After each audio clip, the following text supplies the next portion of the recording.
So hello everyone. Economy की classes हमारी जो पढ़ रहे थे उसमें हमने लगभग 3-4 क्लासेस कर लिए, जिसमें हमने 5 ईयर प्लानिंग कमीशन और जो हमारी monetary policy I guess monetary policy को कंप्लीट कर लिया है। तो आज का जो हमारा अगला लेक्चर होने वाला है वो होने वाला है इन्फ्लेशन। इन्फ्लेशन ये बहुत इंपॉर्टेंट टॉपिक है। इन्फ्लेशन हिंदी में हम इसको कहेंगे मुद्रास्फीति। मुद्रास्फीति। तो इस टॉपिक को हम स्टार्ट करते हैं और इसमें हम देखें कि इन्फ्लेशन होता क्या है, उसके कॉजेज़ क्या होते हैं, इफ़ेक्ट्स क्या होते हैं और उसको कंट्रोल कैसे किया जाता है। तो इन्फ्लेशन की हम डेफिनेशन की बात करें तो जो हमारी किसी इकोनॉमी में गुड्स एंड सर्विसेज का जो प्राइस बढ़ जाता है उसी को इन्फ्लेशन कहते हैं। आम बोलचाल की भाषा में कहे तो महंगाई का बढ़ जाना इन्फ्लेशन होता है। जैसे कि आज अगर कोई दूध है तो 1 लीटर दूध 50 रुपये में मिल रहा है, वैसे मिलता नहीं है अगर दूध ताज़ा है भैंस का है तो, लेकिन ठीक है मान लेते हैं 1 लीटर दूध 50 का मिल रहा है, अगले महीने मान लो 50 रुपये से 55 रुपये का हो गया तो महंगाई बढ़ गई। इसी को हम इन्फ्लेशन कह देंगे। अब तो इन्फ्लेशन के टाइप्स पढ़ेंगे हम। इन्फ्लेशन के टाइप्स कौन कौन से होते हैं। तो एक तो हम स्पीड के आधार पे उनको मापते हैं। इन्फ्लेशन स्पीड के आधार पे नापते हैं। तो कैसे कहेंगे कि जो पहला है वो होता है हमारा क्रीपिंग। क्रीपिंग मतलब रेंगती हुई इन्फ्लेशन। जब 2 से 3% ईयरली प्राइस बढ़ रहे हैं तो उसको हम क्रीपिंग इन्फ्लेशन कह देंगे।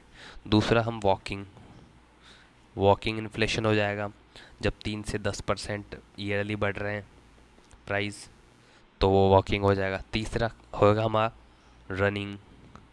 ठीक है, तो अब थोड़ा तेज़ चलने लग गई, जब 10% से ज़्यादा बढ़ रही है तो वॉकिंग कहेगी।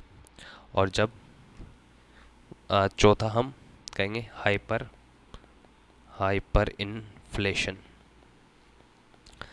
जब जो प्राइसेस है वो अनकंट्रोलेबली बढ़ने लग जाए कि अब उसको कंट्रोल नहीं किया जा सकता, उस इन्फ्लेशन को कहेंगे हाइपर इन्फ्लेशन। जैसे कि जिम्बाब्वे में और जर्मनी में 1920s के टाइम में आई थी, उसको हाइपर इन्फ्लेशन कहते हैं। वहाँ पे कंट्रोल करना बहुत ज़्यादा मुश्किल हो जाता है। तो क्रीपिंग इन्फ्लेशन होता है वो मैनेजेबल होता है, हाइपर इन्फ्लेशन वो बहुत डेंजरस होता है। दूसरे हम टाइप्स में फिर बात करते हैं। तो एक टाइप से हम इसको, सॉरी ये क्या आ गया, डिमांड डिमांड पुल इन्फ्लेशन। दूसरा कॉस्ट पुल, समझाऊंगा मैं क्या क्या है ये इन्फ्लेशन। तीसरा स्टैगफ्लेशन, फ्लेशन स्टैगफ्लेशन। अब डिमांड पुल इस इन्फ्लेशन का मतलब क्या होता है कि जब डिमांड बढ़ जा रही है कि मान लो कि एक तरीके से 10 लोग हैं, 10 लोग हैं, वो 10 किलो आटा खा रहे हैं, 10 किलो 10 केजी आटा खा रहे हैं। अब कहते हैं कि भाई हम हर महीने 1-1 किलो ज़्यादा और आटा खाएंगे। 10 लोग 1-1 किलो आटा और खाएंगे, मतलब 20 किलो 20 किलो आटा अब बढ़ गई, इसकी डिमांड बढ़ गई। तो जो बनाने वाला है, जो होल सेलर मैन्युफैक्चरर जो भी है, वो कहेगा कि भाई मैं भी प्राइस बढ़ाऊंगा। अब प्राइस बढ़ जाएगी क्योंकि अवेलेबिलिटी कम हो रही है तो डिमांड ज़्यादा बढ़ रही है तो प्राइस ऑटोमेटिकली बढ़ेंगे। कॉस्ट पुल, कि अगर किसी चीज़ की लागत ज़्यादा आ रही है, मान लो एक तरीके से कि होल सेलर की साइड से, मैन्युफैक्चरर की साइड से, मान लो कि वहाँ के जो मज़दूर हैं उन्होंने कहा कि हम मज़दूरी ज़्यादा लेंगे, तो ऑब्वियसली उस किसी भी चीज़ की कीमत बढ़ेगी। कोई डिजास्टर आ गया, डिजास्टर, और जैसे कि कोई ट्रांसपोर्ट में कॉस्ट बढ़ गई, ऑयल बढ़ गया, इलेक्ट्रिसिटी बढ़ गई, तो जो किसी कमोडिटी है उसका प्राइस ज़रूर बढ़ेगा। स्टैगफ्लेशन क्या होता है?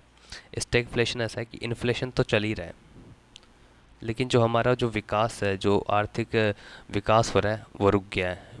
कम नहीं हुआ, मतलब एक जगह पर रुक गया है, यहाँ से अब आगे बढ़ नहीं रहा है, उसको हम स्टैगफ्लेशन कह देते हैं। अब दूसरा पढ़ते हैं कॉजेज़। Causes of inflation. एक तो हमने डिमांड वाला पढ़ लिया, डिमांड साइड वाला, डिमांड साइड। दूसरा सप्लाई वाला, सप्लाई साइड। तो सेम चीज़ वही है कि डिमांड बढ़ रही है तो इन्फ्लेशन बढ़ जाएगा, और सप्लाई कम हो रही है तो भी इन्फ्लेशन बढ़ जाएगा। कि मान लो क्यों सप्लाई साइड से देखा जाए तो हम मैन्युफैक्चरर की साइड से देखेंगे, जो बेच रहा है सेलर की साइड से देखेंगे कि मान लो ऑयल के इलेक्ट्रिसिटी के दाम बढ़ गए, नेचुरल डिजास्टर आ गया और पुअर इंफ्रास्ट्रक्चर है, तो इस केस में भी क्या है, हमारा इन्फ्लेशन बढ़ जाएगा, चीज़ों की प्राइसेस बढ़ जाएगी। फिर उससे क्या इफ़ेक्ट्स होंगे, इफ़ेक्ट्स ऑफ इन्फ्लेशन। देखिए मैं बहुत शॉर्ट वीडियो बनाता हूँ लेकिन सारी चीज़ें कवर कर देता हूँ, मैं बीच बीच में नहीं बताता कि मैंने क्या कर रखा है, मैं ये कर दूंगा वो कर दूंगा। आप क्या लेक्चर को जैसे 2x पे देखोगे तो दो दो 5 मिनट 10 मिनट में वो ख़त्म हो जाएगा और आपका एक पूरा टॉपिक कंप्लीट हो जाएगा। ठीक है, आपको एक बेसिक आइडिया भी लग जाता है ना कि मान लो आपने ये मेरा लेक्चर ये देख लिया, आपके क्वेश्चन आया तो एमसीक्यू में आएगा, आपने अगर थोड़ा बहुत 10-15 मिनट लगाए तो आपको हिट कर जाएगा, तो आप आंसर कर पाओगे इजीली। तो अब सीधा अब वापस लेक्चर पे आते हैं, फिर बीच में बताने लग गया, मैं कोशिश करता हूँ कुछ भी ना बताऊँ बीच में, सीधा पढ़ाई पे ध्यान दूँ, लेक्चर पे ध्यान दूँ। इन्फ्लेशन के इफ़ेक्ट देखते हैं। अब देखो नेगेटिव इफ़ेक्ट होते हैं कुछ और कुछ पॉजिटिव भी होते हैं, पॉजिटिव भी होते हैं। नेगेटिव क्या होगा, जैसे कि जो कंज्यूमर है, बायर है, कंज्यूमर की साइड से हम नेगेटिव देखेंगे। और पॉजिटिव तो क्या भाई, प्राइस बढ़ेगा तो किसके लिए, प्रोड्यूसर के ज़्यादा, प्रोड्यूसर के फ़ायदा होगा इसमें, तो प्रोड्यूसर्स को फ़ायदा होगा। और जो नेगेटिव है वो कंज्यूमर्स को होगा। तो भाई कॉमन जो परचेजिंग पावर है वो गिर जाती है। जो फिक्स्ड इनकम वाले लोग हैं, जिनकी फिक्स्ड इनकम है, वो ज़्यादा सफ़र करते हैं यार इन्फ्लेशन बढ़ने से। मान लो किसी की इन्फ्लेशन के साथ सैलरी बढ़ रही है तो वो तो मैनेज कर लेगा, लोगों की सेविंग्स की वैल्यू गिर जाती है और इकोनॉमी में अनसर्टेनिटी बढ़ जाती है, इकोनॉमी अनसर्टेनिटी बढ़ जाती है। अब पॉजिटिव साइड से देखेंगे हम तो प्रोड्यूसर को ऑब्वियसली प्रॉफिट होगा। और सबसे बड़ा जो पॉजिटिव इफ़ेक्ट है उसका ये है कि इन्फ्लेशन बढ़ने से जो इन्वेस्टमेंट्स है वो बढ़ जाएंगे। कैसे कि कोई चीज़ को बनाने में उसको 10 रुपये लगे रहे थे और वो पहले 15 रुपये में बेच रहा था, अब महंगाई बढ़ गई 20 रुपये में बेच रहे, तो इन्वेस्टर्स आएंगे कि भाई हम ये चीज़ बनाएंगे, ये चीज़ बनाएंगे, तो इससे क्या इन्वेस्टमेंट बढ़ जाएंगे। अब इसको कंट्रोल करने के तरीके देखते हैं, कंट्रोल कैसे की जाती है इन्फ्लेशन। तो एक तो आरबीआई भी इसमें काम करता है और जो गवर्नमेंट है वो भी इन्फ्लेशन को कंट्रोल करने में काम करते हैं। तो आरबीआई जो टूल्स यूज़ करता है उसको कहते हैं मॉनेटरी पॉलिसी। जो पिछला लेक्चर है वो आप जाके देख के आना, जिसमें मैंने सारे मॉनेटरी पॉलिसी के जो टूल्स है वो बता दिए थे, तो आप ज़रूर देख लेना उसको। गवर्नमेंट जब इसको कंट्रोल करती है तो वो यूज़ करती है फिजिकल पॉलिसी।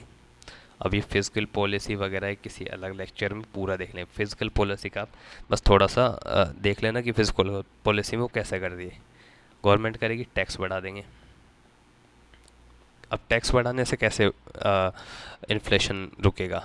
अब देखो इन्फ्लेशन का जो कारण होता है कि इकोनॉमी में पैसा बहुत ज़्यादा हो जाता है, जो पैसा है वो बहुत ज़्यादा हो जाता है। कि दो लोग हैं, तेरे पास भी 100 रुपये, मेरे पास भी 100 रुपये, इसके पास भी 100 रुपये, तीनों के पास 100 रुपये। तो भाई जो ज़्यादा, अब एक सामान है, जो ज़्यादा पैसे देगा सामान उसका हो जाएगा। तो कैसे महंगाई बढ़ रही है एक तरीके से। अगर इकोनॉमी में से हम पैसा हटा दें तो जैसे मान लो मेरे पास अब पैसे नहीं है तो मैं खरीदूंगा नहीं तो डिमांड कम हो जाएगी, डिमांड कम हो गई तो प्राइस कम हो जाएंगे। ठीक है, इस तरीके से गवर्नमेंट अगर टैक्स बढ़ा देती है तो इकोनॉमी है उसमें से पैसा निकल जाता है, पैसा निकल जाता है तो ये वाला सिनेरियो बन जाता है, सिनेरियो बन जाता है तो वापस प्राइसेस कम हो जाती है, इन्फ्लेशन कंट्रोल हो जाता है। दूसरा, गवर्नमेंट क्या करती है, जो पब्लिक स्पेंडिंग है उसको कम कर देती है। मान लो सब्सिडीज़ दे रही थी, उसको घटा देगी, कम कर देगी या बंद कर देगी। मान लो ग्रांट्स दे रही थी, कम कर देगी, लोगों के पास पैसा कम जाएगा, लोग डिमांड कम करेंगे तो प्राइजेस ऑटोमेटिकली कम हो जाएंगे। ऐसे ही मॉनेटरी पॉलिसी में आरबीआई क्या करती है कि कह देगी कि भाई लाओ बैंक, सीआरआर अब हम बढ़ा देते हैं, एसएलआर हम बढ़ा देते हैं, और जो भी चीज़ें मॉनेटरी पॉलिसी में कर, मैं चीज़ों से आपको बता देता हूँ कि ये मॉनेटरी पॉलिसी कैसे। अब मान लो CRR बढ़ा दिया, CRR बढ़ा दिया, रेपो बढ़ा दिया, रेपो रेट, ये सब SLR बढ़ा दिया। अब मान लो जैसे रेपो रेट बढ़ा दिया, एक तरीके से रेपो रेट क्या होती है, अब ये चीज़ें मैंने पिछले लेक्चर में बहुत ढंग से कवर किए तो आप देख लेना, लेकिन अभी मैं इसमें बता रहा हूँ, वैसे मैं आगे से नहीं बताऊंगा रेपो रेट क्या होती है। जहाँ रेपो रेट यूज़ करना होगा मैं सीधा रेपो रेट बोलूँगा। तो रेपो रेट बढ़ा देते हैं। रेपो रेट का मतलब क्या होता है कि जैसे RBI है, वो किसी बैंक को पैसा देता है, बैंक को पैसा दे रहा है, पैसा पैसा पैसा दे रहा है, तो कह रहा है कि भाई हम रेपो रेट बढ़ाते हैं। अब रेपो रेट कहते हैं RBI जिस रेट से बैंक को पैसा दे रहा है, जिस जो इंटरेस्ट लेगा उस रेट को कहते हैं रेपो रेट। अगर रेपो रेट को बढ़ा दिया तो बैंक वही पैसा कम लेगा, कि भाई अब इंटरेस्ट रेट ज़्यादा ले रहा है RBI तो हम पैसा कम लेंगे। और अगर लेता भी है तो वो अपने कस्टमर को, अगर उसने RBI ने बढ़ा दी तो वो कस्टमर को भी बढ़ा के देगा, कस्टमर को बढ़ा के देगा तो कस्टमर पैसे कम लेगा तो इकोनॉमी में पैसा कमाएगा। तो क्या होगा, डिमांड कम होगी हर चीज़ की, डिमांड कम होगी तो प्राइस ऑटोमेटिक नीचे आ जाएंगे और इन्फ्लेशन कंट्रोल में हो जाएगा। तो इस तरीके से RBI मॉनेटरी पॉलिसी से और जो गवर्नमेंट है वो फिजिकल पॉलिसी से इन्फ्लेशन को कंट्रोल करती है। ये सब कुछ इन्फ्लेशन के बारे में जो था वो कवर हो चुका है।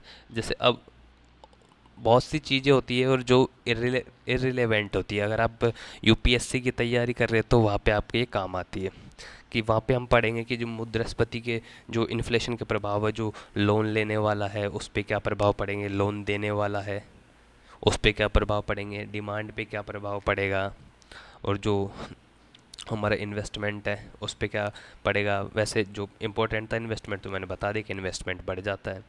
और जैसे कि एक्सपोर्ट पे क्या प्रभाव पड़ेगा, और जो सैलरीड एम्प्लॉयज़ है उन पे क्या प्रभाव पड़ेगा।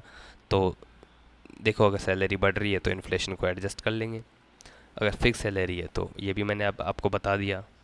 और टैक्सेस पे क्या पड़ेगा, टैक्स बढ़ा देंगे तो कंट्रोल हो जाएगी, ये भी मैंने आपको बता दिया। और एक्सपेंडिचर पे क्या प्रभाव पड़ेगा ये भी मैंने आपको बता दिया कि एक्सपेंडिचर लोग, इन्फ्लेशन रहेगा तो उनके पास पैसा ज़्यादा है, पैसा इकोनॉमी में पहुँचेगा और कीमतें बढ़ेगी। अगर लोन नहीं मिलेगा, पैसा ही नहीं रहेगा इकोनॉमी में, तो एक्सपेंडिचर नहीं होगा, डिमांड कम हो जाएगी और इन्फ्लेशन कम हो जाएगा। तो इस तरीके से इन्फ्लेशन का ये जो टॉपिक है हमारा वो यहाँ पे ख़त्म करते हैं इस लेक्चर में। आप चाहो तो इसको 2x पे देख लेना, 2x पे आपको बहुत ही छोटा सा लेक्चर बना है, लेकिन इसमें मैंने आपको जो इम्पोर्टेंट है, आप जैसा PYQ, आप देखो मैं किसी एक लेक्चर में हर टॉपिक से PYQ उठा के लाऊंगा, एक बड़ा सारा लेक्चर लेंगे जिसमें हम PYQ सॉल्व करेंगे, वहाँ पे जो भी कॉन्सेप्ट रहेंगे उनको दोबारा रिवाइज कर लेंगे। तो आप, लेकिन आप उठाना PYQ SSC, रेलवे, इनके CDS के, तो इनके PYQ उठाना और इन्फ्लेशन का जो क्वेश्चन है उनको लगाना, आपको देखना बन जाएगा। तो ठीक है, तो ये लेक्चर यहीं पे ख़त्म करते हैं। Thank you.